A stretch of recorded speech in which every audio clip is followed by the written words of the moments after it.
Hello, it's Martin and Arthur from Wisely Automotive, and as you can see from the title of this video, we will be discussing the Tesla Model 3, the refresh, the Project Highland. As we alluded to in the previous video we did from the Munich Motor Show, there's been a lot of coverage of that car, so we will quickly go through the basics of what's new, but we will focus on the impact on the used market, especially here in the UK, and what it means for Tesla as a brand going forward and so on. So, with that said, I think we should get started. Sounds good to me.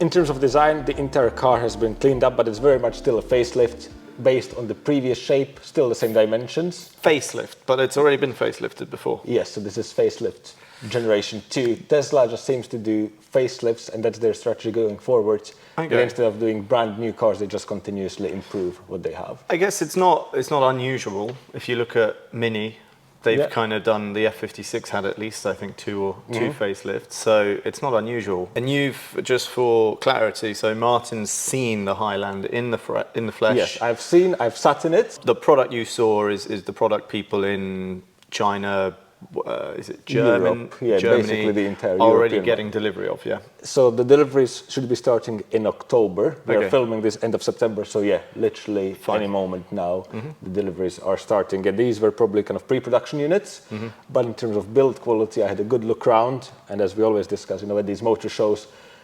especially Tesla in a German market, they have definitely went through and made sure that it's tuned in properly to display the best they can do, but it really was about as good as it gets, not just by Tesla standards, but by any kind of automotive standard. It was up there with BMW and so on. Got you. And all these Highlands are being built in China, or? For now, yes, and that's the reason why the US launch is a little bit uncertain still. Okay. Because the US factory has not been converted yet to produce these new ones. So they're still getting the older version of the Model 3. Okay. But I'm sure Tesla will kind of normalize that in the coming months. So yeah, design-wise, it's the same thing really. The big change from the front is the bumper and the new headlights, which have been slimmed down. So instead of the traditional kind of triangular shaped Model 3 lights, these are now very slim. They still feature projector units and supposedly matrix technology, but just like the previous one, that is dependent on the software being launched, and that still has not happened. So there's no difference in functionality compared to the current one. Okay.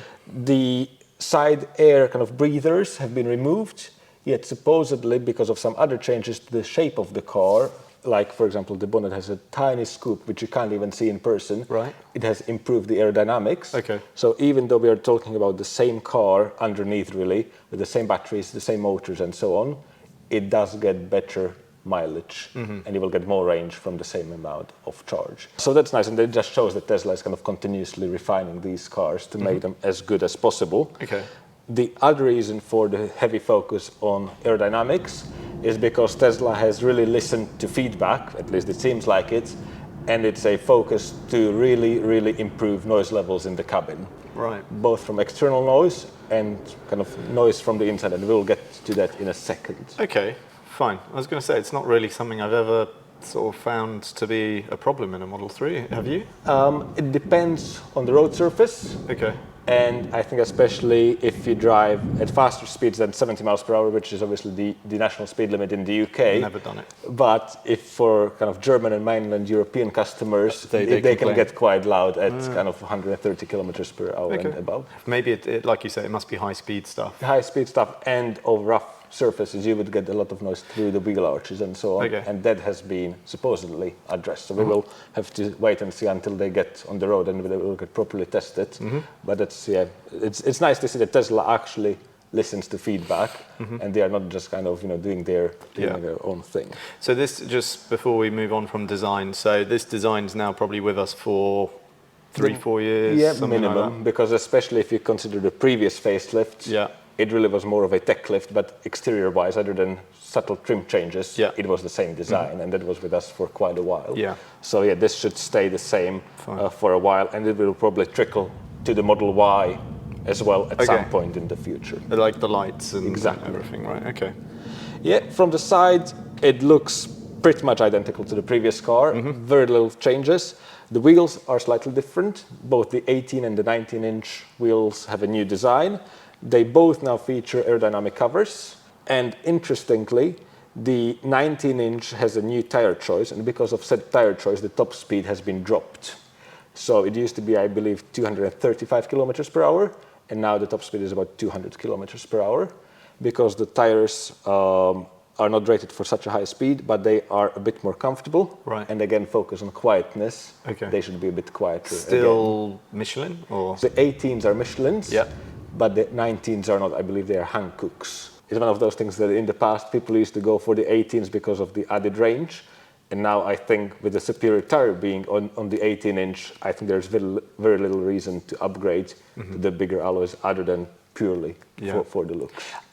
Alloys on the Model 3 and Y, well, just Model 3, it's an interesting thing. I actually think they've been getting worse stylistically.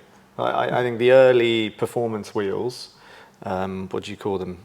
The kind of turbine, Yeah, there's a name for them, but the Tesla people out there will know. But I preferred those to the Uber turbines that came out on the facelift. The Uber turbines were very much a result of the original wheels buckling quite a lot because of them being so slim. Yeah, that was again Tesla replying to kind of customer feedback. Interesting, but yeah, you are right on that. When we send the performance wheels for refurbishment, at least 50% of them come back, or we get a phone call saying they've got a buckle in them or they need straightening. So common, yeah. These ones are the 18s and the 19s, so the smaller versions, which never really suffered. Yeah, of course. From we've never that had much issues because you have quite a big sidewall on the tires, so they should be fine. Okay. And the only other way of telling this is kind of a facelift from the side, really, is that if you look very closely, the autopilot camera and the side repeater. There used to be a little kind of crease in the bodywork around it. Yeah. Now that crease continues into the front door. Okay. And that's the only way really of telling from the side that it's the new Model 3 because the silhouette has been unchanged. That must be for functionality, because to make such a complex change in manufacturing, new door skin and everything, you wouldn't do that just for a design cue that no one's going to spot. It must be because the cameras are trying to catch a wider Yes, so they are the new generation of cameras, and they do protrude out a bit more, but it now brings it in line with pretty much the rest of Tesla's lineup.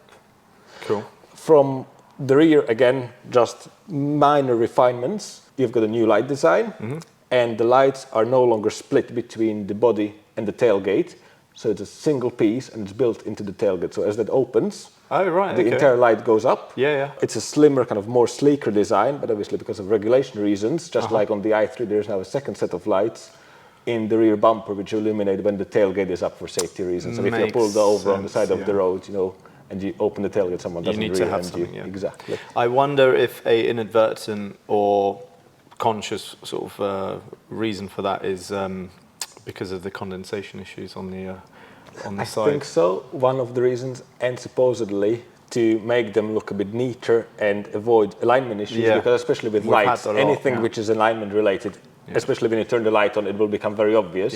With it being a single unit that just goes out the window. Yeah, the tailgate is something that I feel they've always struggled with. Even the facelift, we had that grey performance facelift, and that was that should have, it's a China car. But even then, the tailgate wasn't quite right, and of course, the small sort of issues at the hinge make a very big difference by the time you get to the tailgate, and it's very obvious. And to help with that, one other thing is, which wasn't really discussed that much in detail, is that now there are two power struts, so one on each side of the tailgate. And again, we looked into that grey one, and it was on the left side where the issue was, where the hinge had kind of had moved away from its screws, and it's because that was the side where the power strut was, and it's obviously giving an uneven torque. So that has been improved. And also one of the other frequent modifications which we saw on previous Model 3s was that drivers used to replace the Tesla logo in the back with the Tesla lettering. Just like I think it was on the original Roadster. That is now official. So there's no longer the T, it's a spell. That's a shame. I don't think I don't know. We were having a conversation a few days ago, with Eddie about the Maxus. We were just standing behind it, and it's just such a mess. There's words everywhere, psych, sake, whatever it is, Maxus, e-deliver, this, that. And I quite liked the clean nature of a Model 3. And, you know, to the extent that you need to be an aficionado to know that the stripe means it's performance. It's not got some loud, you know, M or AMG. Yeah. It was very discreet. I quite like that. I think it's a shame they've gone to letters, but I'll have to see it in the flesh. Other than that, same stuff. The inside of the boot is the same. There were a few rumors saying that it would be a liftback instead of a saloon, but again, because it's just a facelift, there is definitely no way to do that. You'd have to really re-engineer the roof and everything, yeah. Slight changes are that when you open the tailgate, and I think this will be very welcome because we see this all the time, the lining of the tailgate used to be kind of hard plastic. So over time that would wear out, especially if you carry heavy things in the boot, it would scuff. Golf bats. It's now nicely carpeted.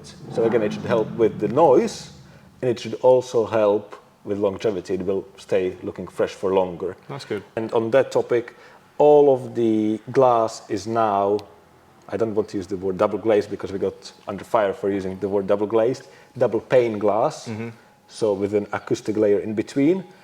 In the past, on the facelift, the front side windows and I believe the windscreen went to being acoustic. Yeah. On the Model Y, the rear side windows were acoustic as well. Yeah. So that has now been carried over to the 3 as well, and the kind of big tailgate piece of glass is double pane as well, and you could see it in person that there's definitely a layer in between, and possibly the sunroof middle piece is acoustic glass as well. With acoustic glass, it's one of those things where it's nice on paper. We will need to see in person how much of a difference it makes because of the seals, which also obviously count. It's not just the glass itself. Strictly from a used car preparation and resale perspective, I'm not on board with the acoustic glass. Can you guess why? Yes, because it makes repairing dents impossible. Yeah, our dent PDR guy just can't get his things in. So anything double glazed, those dents live on for the next owner. And it's going to get even more complicated to repair dents, I'm afraid. Right. Because to improve safety, Model 3s we already sometimes struggle with depending on the location of the dent, even with single glazed glass, because there's a safety kind of reinforcement structure in the door for side impact. That has been beefed up even more, and now there's even a little tongue which sticks out from underneath the door card, which slots into the actual chassis of the car when the door shuts to make the car even safer. Yeah.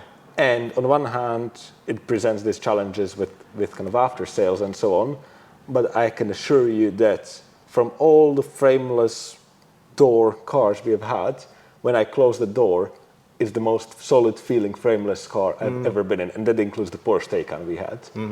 So the doors have really become proper solid pieces of the car. And other than the kind of quality feeling, it also improves safety. Yeah, that's always good. Has Tesla got a Euro NCAP rating? I'm guessing it's 5 stars. It's 5. 5 stars, and I believe they are the record holder in the driver assistance category as well, because autopilot is just so ahead of many other systems. It really, it for safety features. Yeah, it's not a very rigid system where you point it at something and it tries to not crash. It really tries to interpret the environment around it. Yeah. So it can really understand and predict what other road users are going to do, and that's what really kind of helps boost the score, even though in real traffic, especially in London, it kind of beeps at you all the time because it thinks you're going to crash into someone. Oh well. On the inside, that's where the biggest changes are, because the interior has been redone, and you've seen some pictures of this. Can you put up the photos, Yeah, we can see some. Well, let's start from the rear, because there have been some changes to the rear seats as well. The seats have now a slightly changed geometry to address one of my long-time concerns about sitting in the back of low electric cars, which is not enough under-thigh support, because you sit very close to the floor because the battery is in the floor. Can you enter a quick collage of you checking thigh support in lots of different cars? I can try my best. Drop it in now. Excellent thigh support. Decent thigh support. Still a limitation of the Model 3 compared to the Y. The Y will be much more comfortable for adults in the back. Yeah. But the seats have a bit more kind of bowstring in the seat base. Right. The materials have also been changed. It's now still synthetic kind of vegan leather. Yeah. But it's perforated front and back. Right. Is that because there's a cooling function? Yes, in the front only. Okay. But the material carries over into the back. Yeah, and for again, continuity. Can I just, regarding the rear seats, can I ask a question? So I know we've already spoken about chassis. I'm not as clued up on Teslas as you are, but I know that a few years ago there was a big press release or sort of announcement that they're going to start integrating the batteries into the chassis. Now, has this happened? Because I think that was around the rear seat area. So that has not happened yet on the Model 3, and the whole kind of structural battery thing has been a little bit delayed. Right, fine. Because I think they are still fine-tuning the production of the cells themselves and getting the chemistry in them quite right. Okay. So it's all dependent on having enough cells, because those cells are brand new to facilitate the structural element of the chassis. So until that happens, there is no way to switch it over. Okay. But so for simplification, it's the same battery as the pre-Highland. As far as we know, as of right now. Right. Going back to the interior, yeah, the side door cards are also new. Again, simplified in design. Well, they'd have to be, because it's got that sweeping sort of LED mood lighting. Yeah, and that carries over into the back as well. And just like I said, that Tesla really focused on quality and perceived quality especially. I'm willing to go on record to say that this interior is now higher in quality than many German cars at that price point, because you've got soft touch all the way from the top of the door card all the way to the bottom, even in the back. And the insides of the door pockets are carpeted, so if you have stuff in there, it will not rattle around. Yeah. And the heavy focus, other than the materials feeling nicer than before, is on acoustics, because I don't know whether you experienced this, but in Model 3s, because you've got such a big greenhouse, there's lots of glass, which is hard surfaces, and sometimes even if you're just on the phone in traffic, you can hear the echo in the cabin. And once you hear it, you can't unhear it. Right. And the idea with these new materials is that they will absorb the sound inside, so it will not bounce around as much. It's like, being in a furnished flat versus an empty flat. It's amazing how much goes into the nuances and the decisions and the data that needs to be collated to make these small changes. It's really impressive. Absolutely. But going back to quality and perceived quality, though, I think what I would say is I don't disagree regarding sort of. I think two things have happened simultaneously. Yes, the Tesla quality has got better, but I think German quality has got worse. I think we hit a sort of sweet spot at the kind of, looking at BMWs, like the end of the F generation, beginning of G generation, and I don't know. Since then, I've heard the IDE products we've got into. I haven't been wowed. I think it's all quite plasticky. Alignment's not fantastic. I mean, of interior panels, Hyundai and stuff like that used to be really good. The last few really young cars we've had, I've not seen any any kind of progression there. So I think they've stalled or gone maybe even a little bit the other way. And in the meantime, Tesla have obviously improved. The latest, what's the latest Tesla we've sold? The 72 plate Model Y? Yeah. I agree with you. It's right up there. But and this is even better still. But that's good. But one thing they've done, almost like a cheat way of getting there, is they've kept the design very simple. Yes. And simple is easier to it's easier to make two lines line up than it is three. Yeah. So good credit to them. Yeah. But they've clearly picked up a bit of confidence, because going back to that swooping ambient light, that's a key sort of line that needs to match up. Otherwise, you'll notice it all the time. So they're pushing themselves, and they've got confidence with it. So that's good. Yeah, and on the kind of example on the show floor, that was absolutely spot on. That's good. And it's funny because recently I had the chance to sit in a Jaguar Project 8, yes, which is a very unique car, and it has a very similar swooping dashboard design, but none of the door cards align, even though the doors themselves from the outside actually align. This is true. So it's really kind of showing that Tesla, as much as we hear it in the news that the build quality is bad and so on, I think the cases are now becoming few and far between, and they really are pushing ahead with trying to improve where possible. I agree. The other thing is that people really, really requested, and there was really a usability drawback in the past, is that if you wanted to turn on your heated seats in the back, you had to ask the driver, because there were no controls in the back whatsoever. Yeah. Now there's a dedicated 7-inch touchscreen in the back.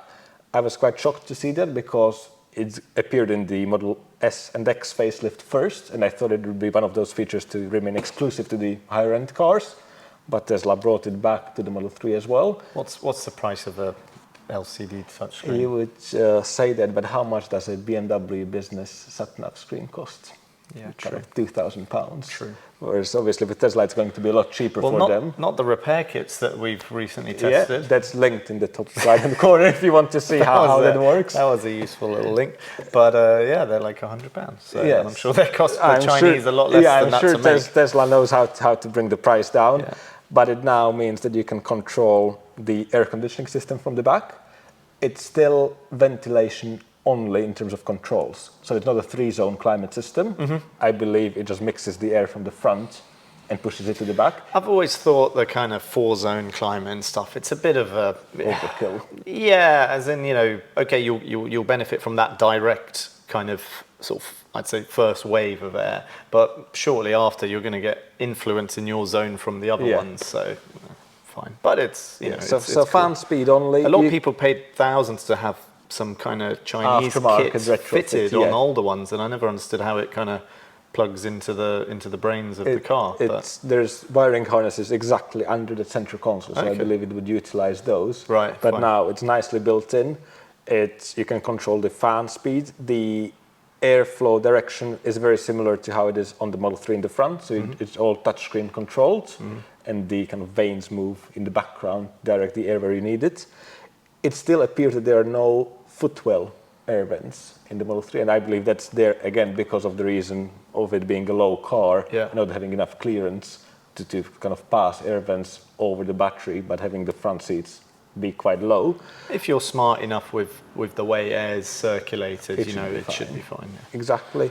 And also for kids in the back, you can use Netflix, you can use YouTube, and that can be on while driving. Just on the little screen? Just on the little screen. Okay. And you can connect Bluetooth headphones to the rear screen separately. So you can almost create 2 zones. Yeah. That's what people want. Much more so than more efficient tyres or acoustic glass or different headlights.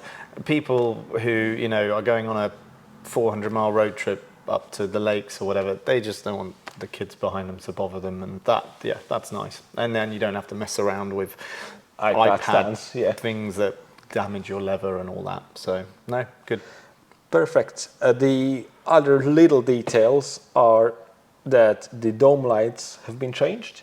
So in the past on the Model 3 they used to be in the middle, in a kind of central beam going across the sunroof. Yeah.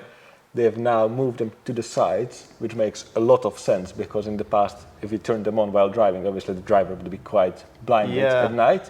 Now they're in the corners. Okay. They're not buttons anymore. You don't press them on. They're just touch capacitive dome lights. So you touch it and it turns on. So the seat back pockets on the front seats have been redesigned. Okay. They are a bit simplified in design and they almost look like airplane style kind of pockets. Yeah. They've got a hardened bit, have they? Yeah. But the drawback is that the sides are not solid. So if you put small things in and you pull it open, stuff will fall out the side. So it looks sleeker, it's nice for kind of iPads and stuff. Fine. But I'm sure some people will complain. And again, it's one of those things. Again, coming from a used car preparation perspective, that's a welcome change because the amount of crap that we find in there, not for me. Yeah. Good. The last thing which I think is a shame is that in the back, there is no ski pass-through. So on the Model Y, you've got 40-20-40 split folding seats. On the Model 3, it's still 40-60. Right. The armrest, which folds down from the middle, has been redesigned. It's a bit neater, but you can't put skis or snowboards through at all. So you still need a kind of roof box if you want to carry anything long. It would not have been an expensive thing to work into the design. It's just a plastic molded thing with 2 hinges and a little spring handle.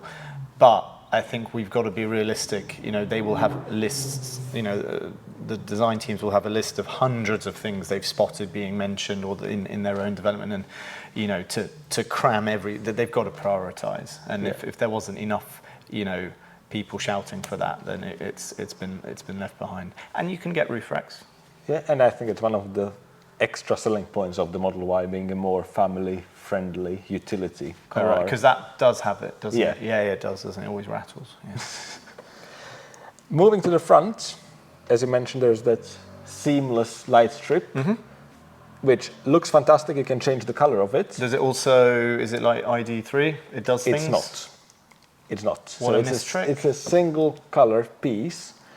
And what everybody is wondering whether it's going to be whether it's made up of addressable LEDs. Yeah, because then in software updates they can... Exactly, it could do more things. Come on, that's a because obvious thing even to the do. doors now have to be the same color as the front. And you can't dim the front separately from the door card. So if you want to have ambient light but you find it distracting at night, you have to dim everything. Yeah. But I can see you can change color, because in some of these videos they have it in red and some they have it in blue. You can change color, but there is no manual brightness slider, so it's either on or off, and it's the entire car all at once.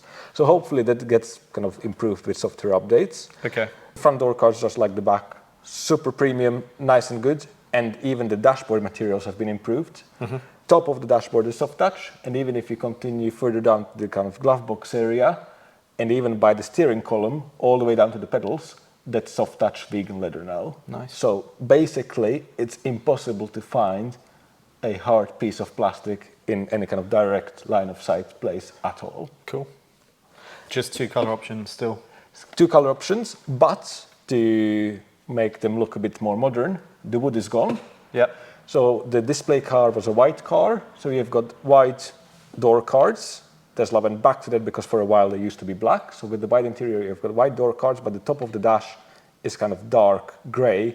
You've got a fabric insert instead of the wood. On the black interiors, you just get fabric door cards instead of the white vegan leather. Right. And yet black is still standard. White interior, I believe, £1,000 extra.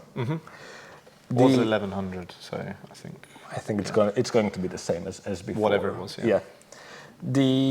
Let's see what I have in my cheat sheet here. What else we need to mention? The new front seats. So they do have the ventilation. Okay. They have a slightly revised form. Lumbar on both sides? No, Still lumbar driver only only. on the driver's side. And I just think for design, like for production purposes, wouldn't it just be easier to have? I think so. Because then you would just have 2 seats for all markets, whereas Yes. here they need to have 4 different seats. Yeah. But anyway. But they probably save like £2 per seat, and with the volume, Yeah, every automaker does, every penny counts. So that is that, unfortunately. The rest of the seat has been also kind of redesigned. It should be a bit more supportive and so on. I believe because of the ventilation mechanism in the base, you sit slightly higher up. You can't go as low as in the pre-facelift Model 3. So if you want kind of the sportier seating position, maybe you will be a little bit disappointed, but it's a couple of centimeters at most. As long as they remain squishy. They are very squishy. I'm super happy about that, because honestly, whenever I think of a long distance electric car or something that I'd want to do 80 plus miles a day in, the Model 3 and Y just immediately go to the top of the list because the seats are so comfy. And for a really simple, obvious reason, they're just squishy. It's like a sofa. It's almost like a memory foam type of thing. It's where you just lovely. sink into It's lovely, and then you get into a Taycan or something like that, and it's just really rock solid. Yes, it's comfortable, but it's not squidgy. I want that squishiness. That has remained. That's remained. Fantastic. Well done, Tesla design team. Elon listened. Yeah. The center console has been also slightly revised yet again. Okay. It has new kind of sliding covers. All the touch points and the kind of grab handles are now made from solid aluminium. So again that just tactile exactly, kind of thing, really focusing on the perceived quality. And the kind of matte plastic finish, which was on them previously, has been replaced by this kind of dotted textured finish. Almost if you imagine what BMW does on their M Sport models in the base trims with kind of hexagons. Yeah. Something a bit similar to that. And yet the wood is completely gone. Okay. So it's made to look very kind of technical, clean and minimal. Yeah. The wireless phone charging tray, which you mentioned. Yeah. They've perfected that, and there's no further improving it. They have improved it. Oh, go on. They made the lip deeper, So for 'cause people who phones have are folding growing. phones Right. and which need to be Why folded would you up want in a folding phone? I want one, but that's a different topic. Okay. You can now have those, and they sit perfectly in the charging tray. Fair enough. Fair enough. I just think it's a really well designed. It's very ergonomical. It's low down enough to not distract you and not tempt you to use it. But it's just there, easy to grab when you're getting out the car. You don't forget it. All this cubbyhole stuff, the tie can and stuff where you have to slot it in. The phone's overheating. And the phone overheats. Whereas I've never in a Model 3, when the phone starts glitching because it's got too hot. I've never had that in a Model 3 or Y. So yeah, it's perfect, and it never falls out. Bumps, hard acceleration, turn. Maybe sometimes it'll fall over into the other one, but it's rare. So yeah, no, well thought through. And it seems to always charge. Yeah, I think they have multiple coils in the back, so depending on the height of your phone, it's some cars, what is it recently we had? I think it was like a Hyundai or something, and you had to really position it just so for it to start charging. Whereas these Teslas, just drop it in and it works every time. Yeah. The other staple feature of the Tesla is obviously the touchscreen. That has remained almost the same, but slightly improved. Yeah. Same size, same interface, but it supposedly gets a little bit brighter. And I think the bezels have been slimmed down by a tiny bit. But by and large, it's the same touchscreen. Still no heads-up display, still no instrument cluster, keeping with the original theme of the Model 3. I'm sure I saw something on Instagram or X or whatever that it was like showing a side-by-side of moving the screens fast. And there's new processing power, isn't I believe it now runs on the AMD Ryzen processor, just like the Model Y. When it reached the UK, those had the AMD Ryzen. Oh, that never happened to Model 3s? I think it was, again, it's one of those things with Tesla that they kind of do it in stages. Okay. So now is the time where we definitely have the latest infotainment stuff. I'm sure that and it's needed to power the seconds because it's the same processor powering both screens, so you need more power to handle both of them. Fair enough. The big point which we need to address and discuss is the new steering wheel. Right. It's still around. Good. It doesn't have any stalks. So stalks have been completely removed from the steering column. And more buttons introduced? Yes. Okay. So the drive selector is completely gone. It's all in the touchscreen. And it does support automatic shifting. So when you get in the car, it will automatically assume where you want to go based on what the autopilot camera sees. So if there's a wall behind you, it will say shifting to drive, just press the brake, and it automatically goes into drive when you kind of. But it gives you some kind of acknowledgement of what it's about to do. Yes, and you're not just going hoping for the best. Yeah, and you can override it. There's like a slider on the side of the screen. This is the same as on the Facelift. Is it optional? S's and X's. Can I still press D if I want? You can slide up and down. There's no pressable buttons. Okay. If you want pressable buttons in an emergency, if the screen completely failed, the Model S and X had emergency kind of touch buttons below the phone charging cradle. The S and the X? Yes, the Facelift ones, because they also don't have any stalks. In these Model 3s, Tesla moved them over to where the hazard lights button is. So in the ceiling, you've got PR and D buttons. I just use those all the time. It's trust me. That'd be cool. It'd be like an airline. They're touch capacitive buttons. Oh, so they're not active. They're not tactile. You need to actively look to make sure you target the correct one. Cool. It's like on the Cayenne. That's where my button to turn the parking sensors off is. I like it. Okay. Anyway. So that, I think, once people get used to it, it will be fine for the most part, especially with the car kind of guessing where you want to go when you jump in. And even if you do a lot of maneuvering, once you get the muscle memory right on the swiping bit on the screen, I think that's not too big of a problem. Why? Tesla will tell you to make the cabin look sleeker, and the real reason is to save on cost. Because by not having to install stalks, it's one less mechanical component. I get it, everything's solid state, blah, blah, blah. But no one was asking for it. And they will lose more sales over it than they'll gain. That's what will remain the question. And therefore, the cost saving, I think, is, it's shooting it's shooting yourself in the foot. I don't know. I think it will it will make some people look elsewhere. Well, I think if this makes you look elsewhere, then the next step is obviously that you don't have any indicator stalk either. Oh, yeah. So right, you've got buttons on the steering wheel for indicators. It's the same as the facelift model S and X in theory. Supposedly, previously those were very kind of touch sensitive, and these still appear to be touch capacitive buttons. Okay. But imagine them being as good as your MacBook trackpad, where if I didn't tell you that it's a touch button, you wouldn't know. Because if you just brush against it, nothing happens. You need to deliberately click it, and you feel haptic feedback, and it feels like clicking a button. Okay, so traditionally with 3 and Y, a lot of things have had a duality of purpose. You've got, you control the cruise control 1 minute, and the next minute you're changing the mirror position or whatever. Will these indicator buttons just do that? Yes, so the buttons are fixed. When I'm 85 years old, I will forget what that button does, and I will all of a sudden be raising the volume when I think I'm all, pressing the next track instead of indicate photo. Yeah, so the buttons are always there. They're just indicators. Oh, there. And wait, hang on. That's the left one. And the right one is above it. So it's on the same side, and this is what will create a lot of confusion, especially in the UK. Even in my 30s, I'm already lost. Let alone when I'm 85. Nah.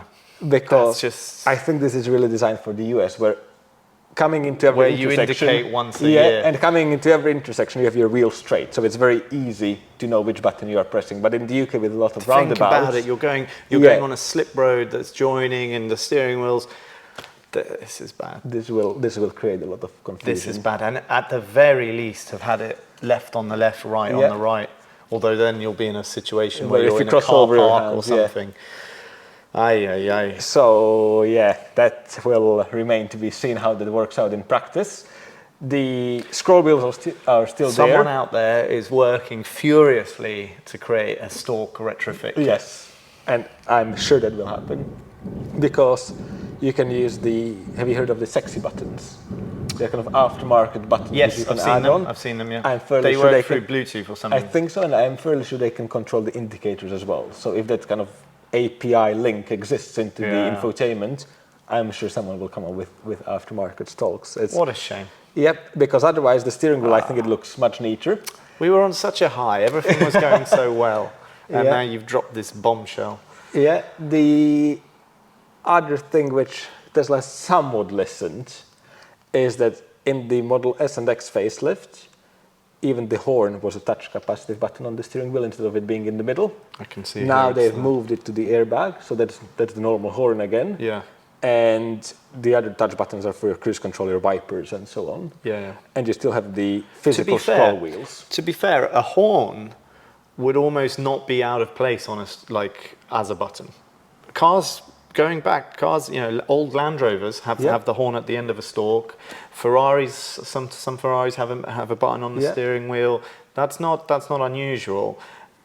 Cars without indicator stalks, though, I think Ferraris maybe, but apart from that, But I think they have like a motorcycle style switch, don't they? Where it's a bit easier to do by touch, whereas here, like a rocker would have maybe made sense, and then it would have, here you're going to have a situation where sometimes it won't cancel, or you won't know you've got it on, and does it? I bet the buttons themselves don't flash green, will they? No, they won't. They won't. So, not a fan at all.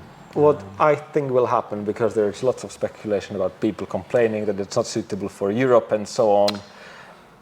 And some Do you know what it's not suitable for? The 95th percentile. Yeah.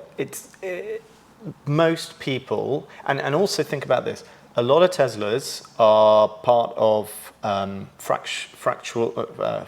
fractional ownership, schemes, RIP onto, but that kind of stuff, or rental cars.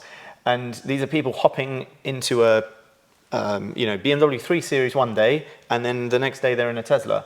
They're going to look at that and go, I'm not requesting one of these next time. I just, I want things to be where they traditionally are. And it's gonna cause problems, I think. Yeah.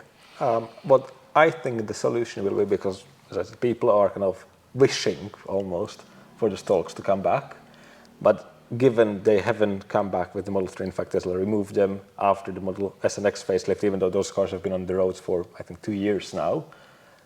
What I think will happen is Tesla will go with their way of figuring out how to solve this problem, which will be using software and autopilot and like automatic indicators and so on, which will work half the time and not work half the time.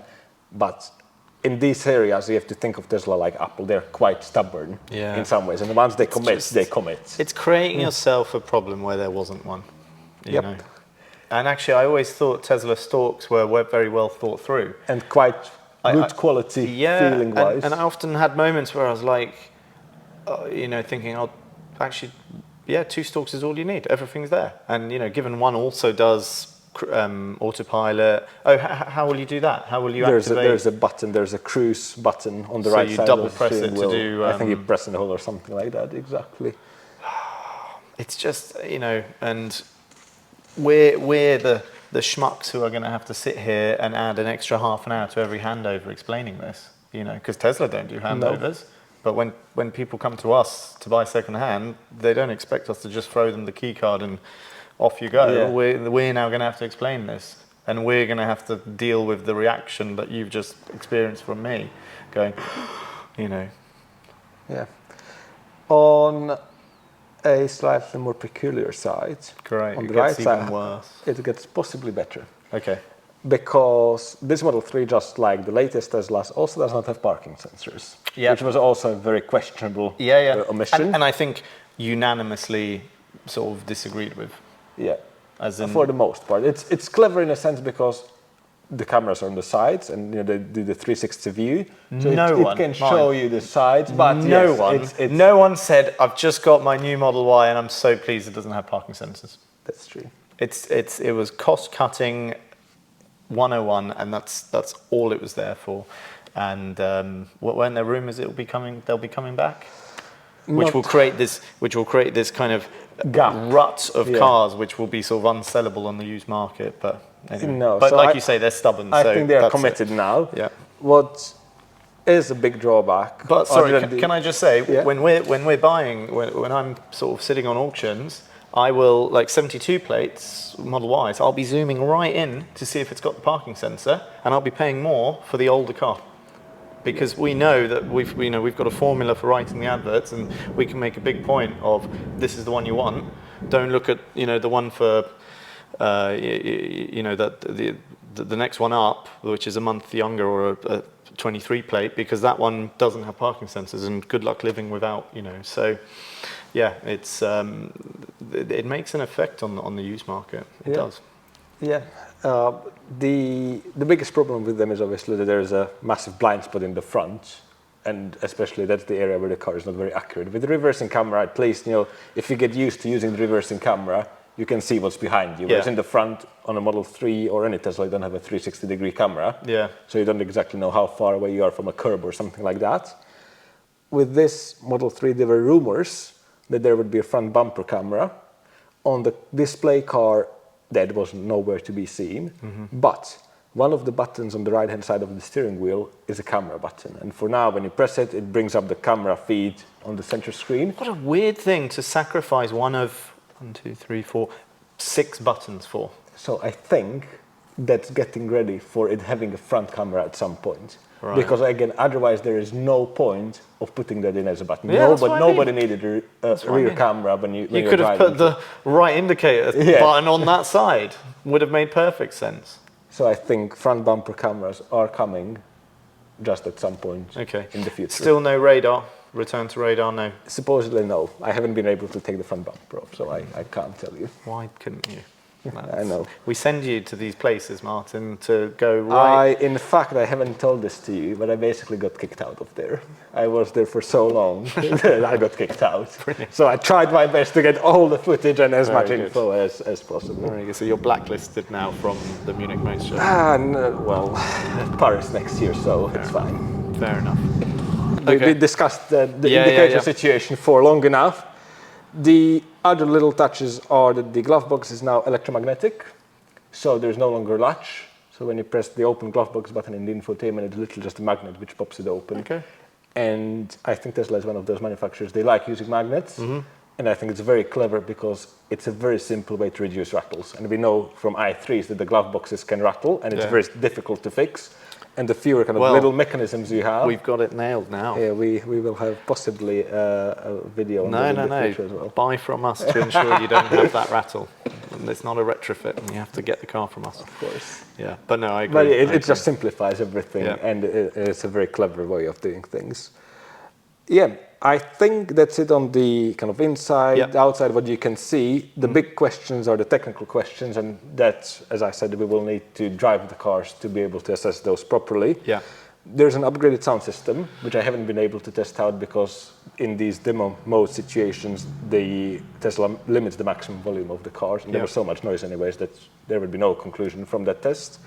But it now has 2 subwoofers and even more speakers and even more power. But let's be honest, the Model 3, especially the long ranges, they had some of the best sound systems in any car. I was about to say, I've never really had any grievance with Tesla sound systems at all, and I've always thought they're actually very good until I drove that white SR Plus, and I was trying to listen to some music or something, and I thought something was wrong in the settings, and I kept checking and I kept changing it, and it was a bit disappointing actually. Standard ranges have a weaker system. The weaker system, yeah. And actually, I would say the disappointment of the SR Plus sound system versus the LR system is greater than the disappointment of non-HK i3s and HK definitely, i3s. Yeah, the i3s I think are quite close, other than not having new speakers. Or I think it's impressive how much it achieves with the standard system. Whereas here, there's still quite a lot of speakers in SR Plus, but somehow it was very it was just gutless. And I think it doesn't have a dedicated amp, and it doesn't have a subwoofer, so it lacks exactly that punch. And it just caught me off guard, because I'd say if you look back at our Model 3 sort of portfolio, the vast majority of what we sell is long range or performance. We don't often have SR Pluses, or SRs or whatever they call them. So okay, do we know exactly what's coming to the UK yet, or no? So with the UK market, supposedly it's the same car because the cars we get now are manufactured in China. Yeah. And these changes are implemented at the Chinese factory. Timelines, supposedly Q1 2024 is when deliveries will begin in some capacity. And what are we getting? A rear-wheel drive? It's rear-wheel drive, so the standard range, Yep. and the long range, no performance yet, and there's no performance for any of the markets whatsoever. Okay. You see, with Model Y, the performances were delayed. There was a kind of gap. Do you remember when we got our long range? You couldn't have performances yet for another month or two, but they were always orderable from day one. Yes. They were just later to arrive. But here you can't even order a performance. No, so the UK configurator is not live yet. Okay. No, it's still for the previous generation. I was wondering why you've got your iPad set in German. Yeah, and in the rest of Europe, the performance does not exist. That begs 2 questions. It's either Tesla did the Tesla thing and they just dropped it because it wasn't selling in enough volume, or, which I think is the more likely scenario, because those cars were still quite popular. Yeah, and quite a lot more expensive for not a hell of a lot more hardware changes. I think they will try to do something a little bit more special with them, to differentiate them a bit more, and I think they will do their own dedicated launch kind of half year from now or something like that. Maybe both the 3 and the Y together or something like that. Okay. Interesting. Yeah. I would personally, I don't know about you, I really love the Model 3 performance, but especially as they are now marketed with the truck mode and truck use, they need some more truck-friendly seats, especially if they could do kind of air adjustable side bolsters, so they could hug you a little bit better on the truck. I think that would make a massive difference, because that's one of the biggest drawbacks of them now, that the seats are comfy for everyday use, even for kind of twisty roads. I think they're fine, but not. It's a huge R&D though. It's a whole new seat. Exactly.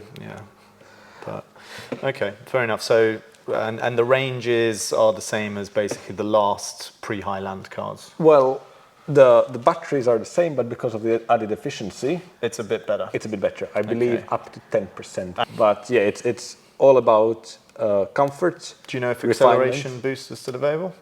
I believe it is. Okay.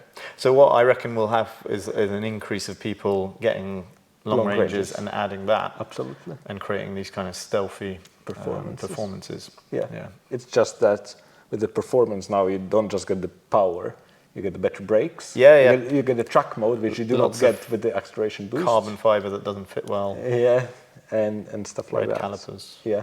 The upgraded suspension, I think, will be the big thing which needs to be tested on the roads, and I'm sure there will be... Oh, okay, it's been overhauled. It has been overhauled. There are new springs, new dampers, and the front suspension has redone geometry as well.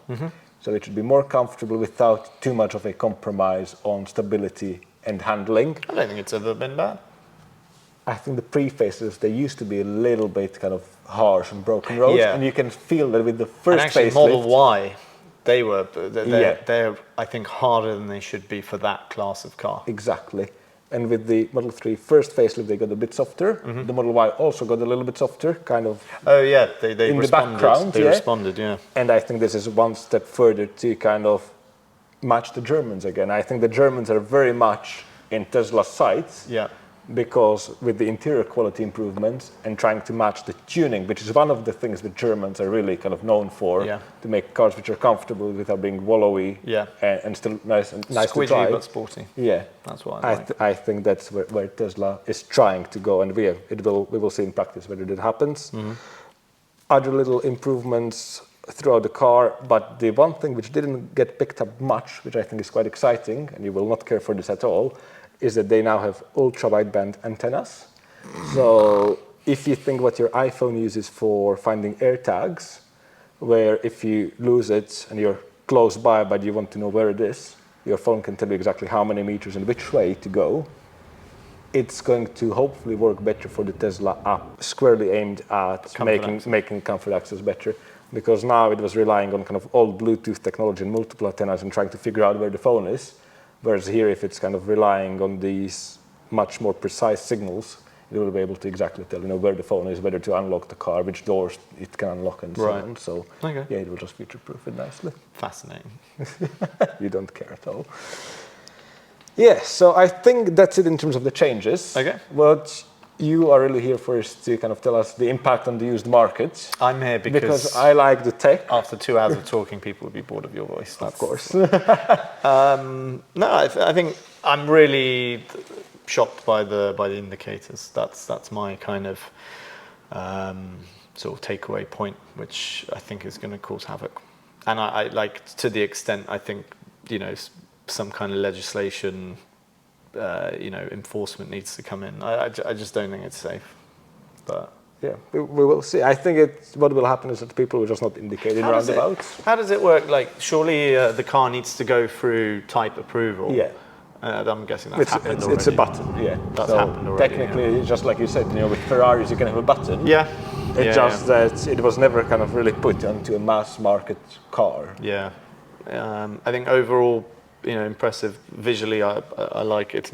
It's not a huge change from what we're used to, but I wonder if that's because there's a sort of new products coming. They're talking about this smaller Tesla, aren't they? The Model 2, the super cheap, or whatever it's called. Yeah. So that's obviously where they need to focus, spend on new chassis and stuff like that. But indicators aside, very cool. What do you think? Because this was one of the other questions which we kind of heard, and people are almost panicking a bit that there's a new Model 3. Should they sell their Model 3 at the moment? Personally, I would say it's not that big of a deal, especially with cars. People don't change as often as with phones, laptops, and so on. Yeah, it's a big purchase. Many of them are on finance, on fixed terms. Yeah, show us your iPhone X. No, what's it called? XS. Yeah. So that's 5 years. How many cars have I had in 5 years? Yeah. But okay, I take your point. For most people, it's the other way around. Yeah. I don't think it's EVs are now in a situation where they've got into a pretty typical depreciation pattern. We're now expecting EVs to depreciate. Gone are those that weird 2 years where EVs were going up and then down and then up. It was chaotic. Now we're in a very kind of regular. It's just a car. Yeah, exactly. And in that, you've always got little changes, and you've always got that one that, oh well, if I can stretch an extra grand, I'll look for the ones with the black trim. And you've got to appreciate, for most people, it's not for a heat pump. It's not, everyone's got their own little reasons. And I bet for a lot of people, wanting the 70 plate or 21 plate onward facelift, it's for silly things. Like for me, it would be for the phone holder. For the person down the road who's got the private plate because they don't want the neighbours knowing what age car they've got, it'll be the black trim, because they know that means they've got the more expensive or the newer one. So these things will always happen, and to that end, I don't think, this will have no major effect on the value of Teslas or Model 3s already out there on the road.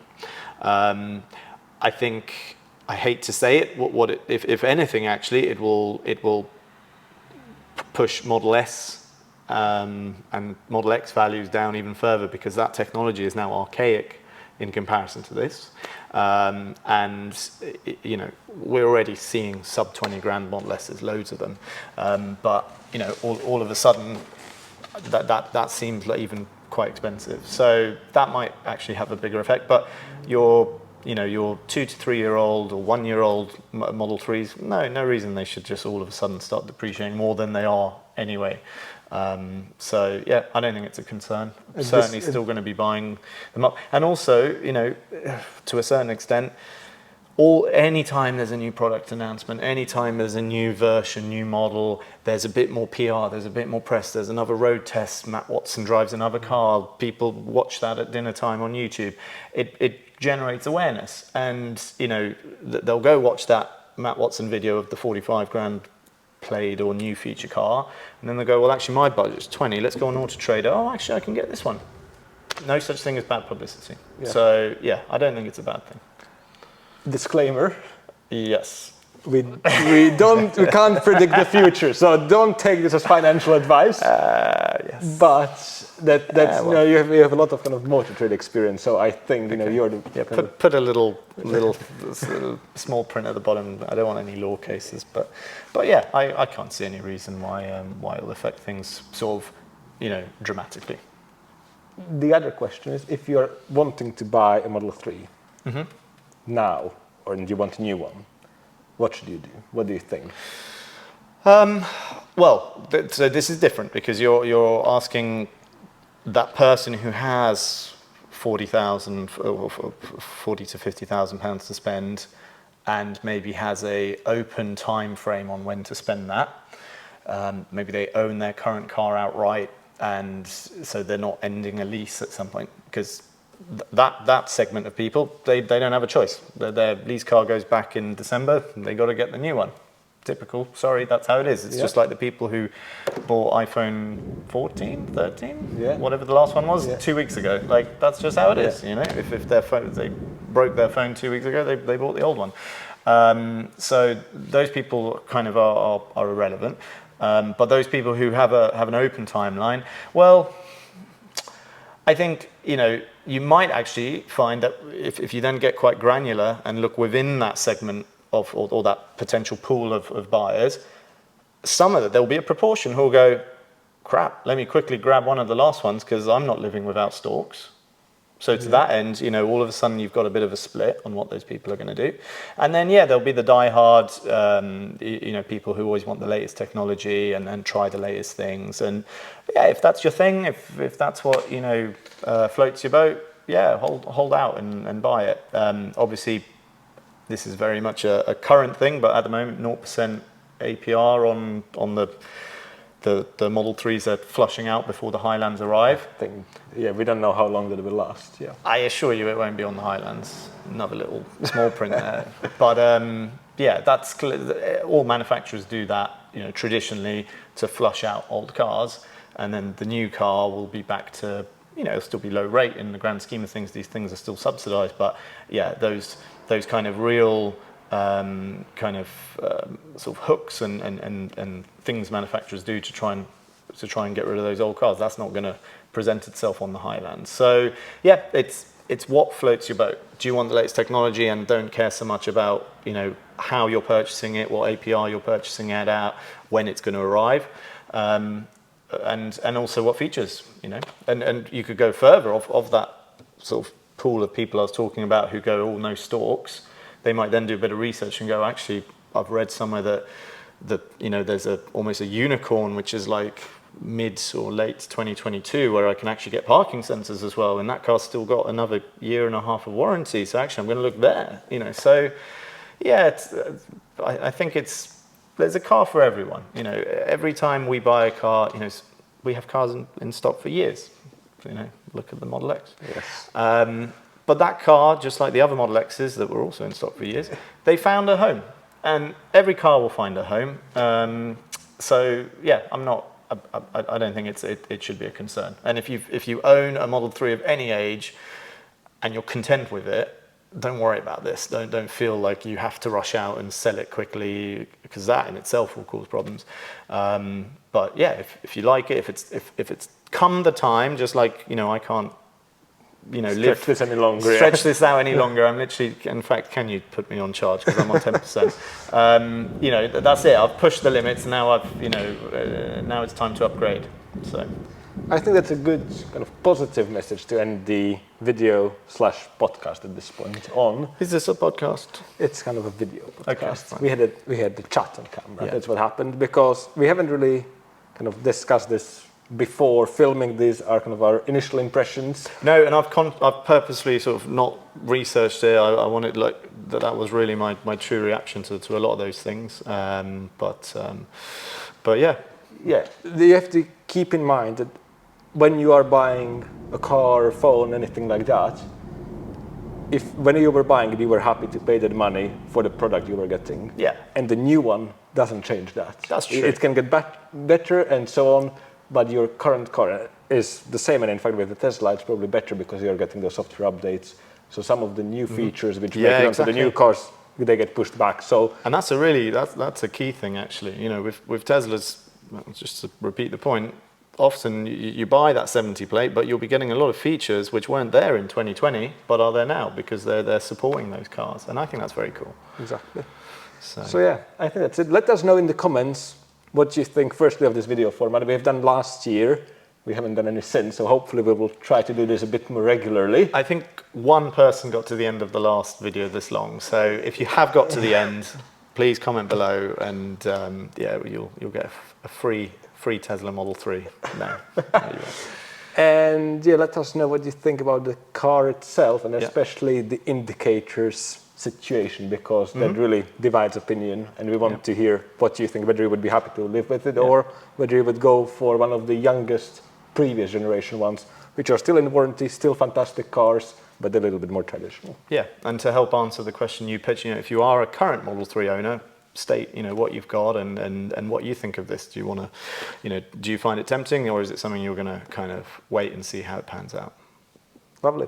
Thank you very much for watching, and yeah, we will see you in the next video. If you want to check out the previous coverage from the Munich Motor Show, we have done a shorter video about what was announced. It will be linked in the top right hand corner, and otherwise, yeah, as I mentioned, thank you very much for watching. Thanks for your time. Thank you, Martin. It was very difficult to schedule this, but yeah, see you in the next one. Take care. Bye.